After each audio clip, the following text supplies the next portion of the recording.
Lara, and I am a quantum physicist from the Australian National University. I have to say, it is incredibly surreal to be here. Like every other homegrown Australian scientist, I grew up absolutely adoring Questacon, but you would have never caught me going down that slide. That slide required more courage than poor little Lara could ever muster. I have a feeling that what we're doing tonight might be more frightening than it is, but I hope that we're all in for a good ride.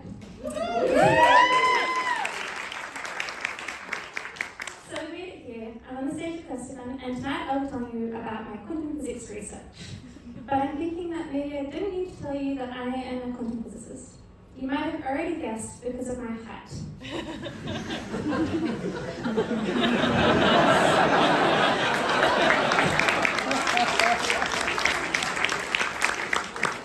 I can't pretend that I'm not shocked. So here's a picture of me, a conveniently quantum-sized quantum physicist, next to a conveniently astrophysics-sized astrophysicist to scale. In fact, I'm here in my quantum-sized jumper.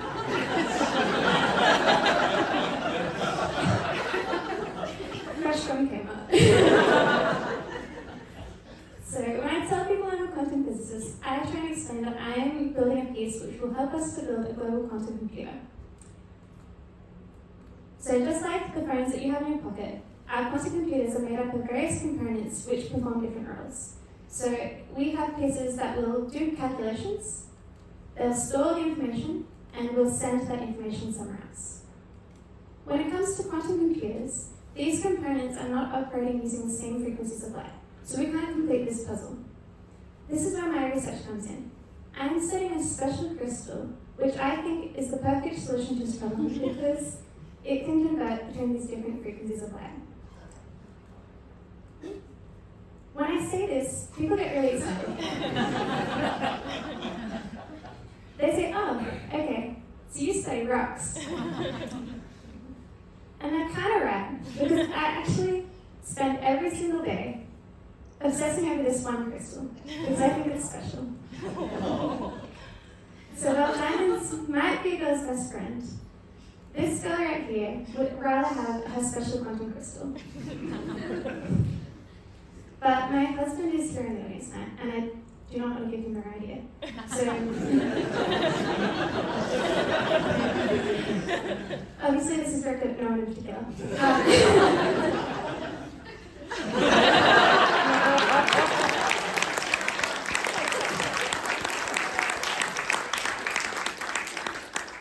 Yeah. So I would suggest that this would make a lovely gift. And in fact, if he was to come home with some cubic zirconia rubbish, well, I'd be pretty disappointed and we'd be having some words. This might be worth 6. So we have our quantum computing bit, which is the part that does our calculations in our quantum computer. But the information that this quantum computer gives us comes out in a microwave, which is a similar frequency to your Wi-Fi at home. The challenge is, the piece that we've used to store that information is expecting to receive light. So we have a major problem here. My crystal, I think, will be the perfect solution because it is able to take this microwave that came out of our computer and convert it into light that can be put into our memory. And of course, I'm the perfect woman to study this crystal. Being quantum-sized myself, I understand that all of the best things come in small packages.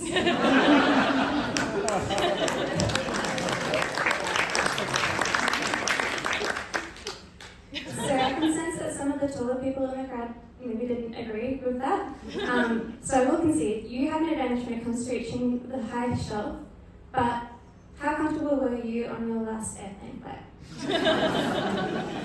Because for me, I was sitting in economy, and I had first class legroom. So we have our special crystal that can do this conversion for us, and it's going to take our Wi-Fi frequency microwaves and convert them into light. But I don't want you to underestimate how difficult this challenge actually is, so I'm going to explain this with a bit of an image.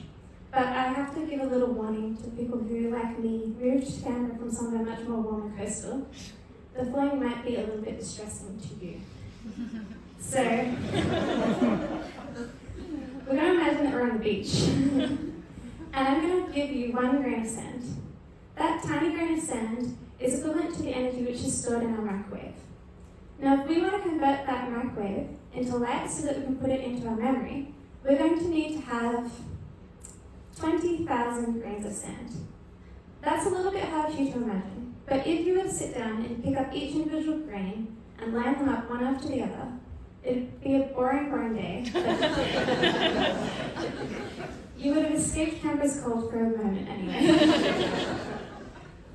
You would end up with a line that was about 10 meters long, which blows my mind because that's actually longer than the Olympic long jump pit. Which means that this crystal that we are using, we're expecting to perform a feat that an Olympic athlete could only ever dream of achieving. And I think that would deserve a gold medal.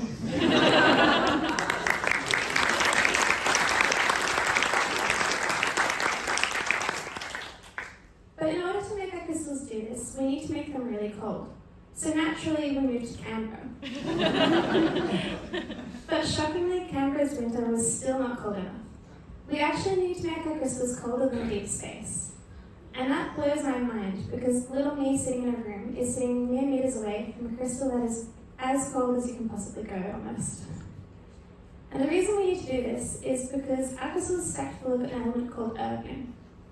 And erbium is a lot of fun because it makes our crystals a beautiful belly pink colour. And don't let me get confused, it's not any relation to erbium rock. Or to the famous singer Keith Urban. Just erbium. So this crystal is jam-packed.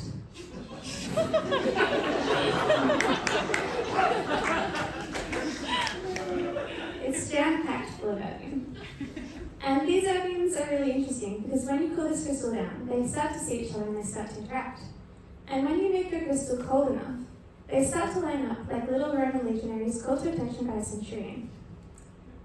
Now, I have my erbium army ready to go, so I do a calculation on my quantum computer, and I ask it to calculate exactly how much I miss the beach on a cold winter's morning.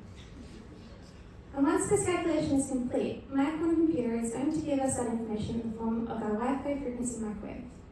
But if you've walked away from your modem at home, you know that microwaves don't travel very far.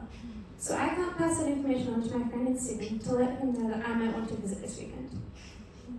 So I need to use my erbium army to help me out here. What we do is we feed that microwave which came from my computer straight into our erbium little soldiers. And they really enjoy that, they get really excited. So they start to do little dances. And they perform this Mexican wave.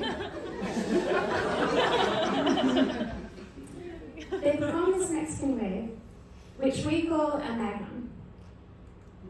Once they've done this little dance, and I shine light in again, they are very clever, and they take that microwave that I gave them earlier, and they combine it with the light that they received to make light that is of a higher energy, but has the information that was initially stored in that microwave. And this is great, because we can put that light straight into our NBM fiber network, and I can send that to my friend in Sydney.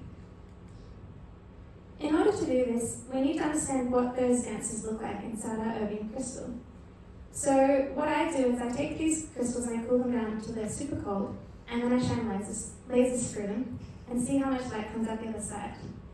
But the erbiums are very hungry, and they don't only eat microwaves. They love to eat the light too, so this becomes a little bit tricky. So what I do is I take my little crystal, it's only 2 millimeters small, and I pop that into my fridge, which is super cold. It's cold as space. And I shine my light through, and these hungry little erbiums are very greedy, and they eat all of the light, and I don't see anything on this other side. And that's inconvenient, because I really need to know what those dances look like. So you go, okay, that crystal's too big. We need to reduce the size of this and put it onto a diet. So I put it onto Jenny Craig. Jenny Craig is what I call our crystal polisher. And I grind this crystal away until there is not very much left at all. It's about the width of the hair on your head. And I do the same thing. I pop it back into the fridge and I cool it down, and my hungry little erbiums, they still eat all of the light I give them. And that's a bit frustrating. So we have to go for something a bit more extreme now. So we send them on to Big Slither. No, we actually send them on to a geologist, which is the person who does study rocks. And they're clever enough that they can grind away this crystal until it is so thin that I'm worried that there might not be any crystal at all when they give it back. It's so thin that it's about the thickness of a tenth of your hair on your head. So now when we pop this crystal into our fridge, and our little ovens are all lined up, they still gobble away most of the light, but just enough seeps through that I can actually see these ovens dancing. And that's awesome, because now we're partway there to understanding how we can do this conversion process. So once this tiny physicist can watch the Mexican waves going through this crystal, we'll have the information we need to be able to build a quantum computer. And I can send my message to my friend and let him know that there's a 97.3% chance that I will visit next weekend. So next time you reach for that high shelf, or you think about the Roman Empire, I hope you remember this tiny physicist.